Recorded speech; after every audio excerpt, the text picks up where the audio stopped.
اعلیٰ درجے کی مصفی خون ہے، خنازیر کنٹھ مالا، اور جسم میں کہیں پر بھی اگر گلٹیاں ہو جاتی ہوں تو اسے گھونٹ چھان کر پانی میں پینے سے وہ فوراً ختم ہو جاتی ہیں۔ نحمدہ و نصلی و نسلم علی رسولہ الکریم، اما بعد، فاعوذ باللہ من الشیطان الرجیم، بسم اللہ الرحمن الرحیم۔ ہربلس کی جانب سے حکیم محمد علی شیخ اور ڈاکٹر فہیم ہربلس آپ کی خدمت میں۔ السلام علیکم ورحمۃ اللہ وبرکاتہ۔ سامعین، اس سے قبل کہ میں آج کی جڑی بوٹی کا تعارف آپ سے کراؤں، میں یہ ضروری سمجھوں گا کہ ڈاکٹر فہیم ہربلس کی طبی خدمات آپ کے سامنے پیش کروں۔ آپ سوراب گوٹ JDC آفس کے سامنے ہربلس کلینک کرتے ہیں، دبئی کویت جدہ میں بھی مطب کرتے ہیں، مارننگ شو کرتے ہیں GTV اور K21 پر۔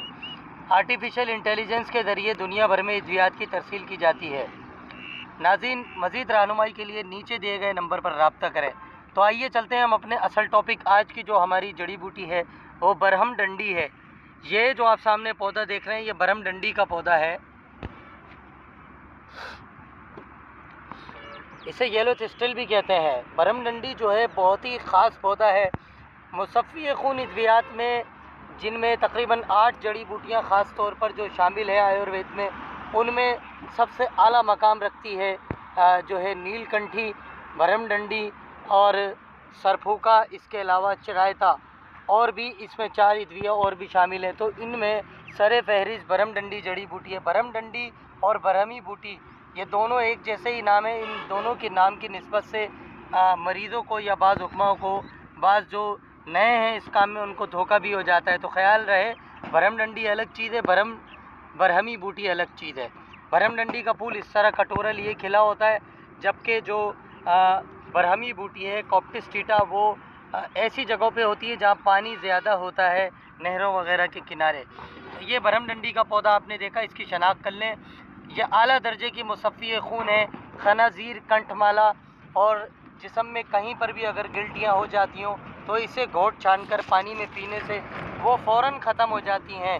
ہفتہ 1.5 ہفتہ میں فائدہ اور 15 دن میں مکمل فائدہ ہو جاتا ہے۔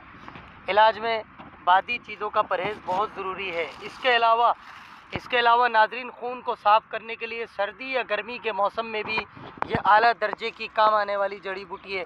جسم کے اوپر دانے ہوں یا چہرے پہ کیل مہاسے ہوں، جسم پہ خارش ہو یا سر میں ڈینڈرف ہو، اس کے استعمال سے خشکی کا خاتمہ ہو جاتا ہے، جلد ملائم چمکدار ہو جاتی ہے، خون صاف ہو جاتا ہے، چہرہ کھل اٹھتا ہے۔ ناظرین، اس کے علاوہ اس جڑی بوٹی کے اور بھی خواص ہیں۔ ہر قسم کے بلغمی بخاروں میں یہ کام آتی ہے۔ اس کے شربت جو ہے بلغمی بخاروں میں بہت زیادہ نفع بخشتے ہیں۔ یہ اعلیٰ درجے کی ملیریا کی خاص دوا ہے۔ اگر کسی شخص کو کسی بھی دوا سے ملیریا میں آرام نہ آتا ہو تو وہ اس کا صرف 3 دن استعمال کر لے، انشاءاللہ ملیریا جڑ سے ختم ہوگا۔ گرے ہوئے جو RBCs یا WBCs ہیں وہ ٹھیک ہو جائیں گے انشاءاللہ العزیز۔ تو اسی کے ساتھ حکیم علی کو اجازت دیں۔ اللہ حافظ۔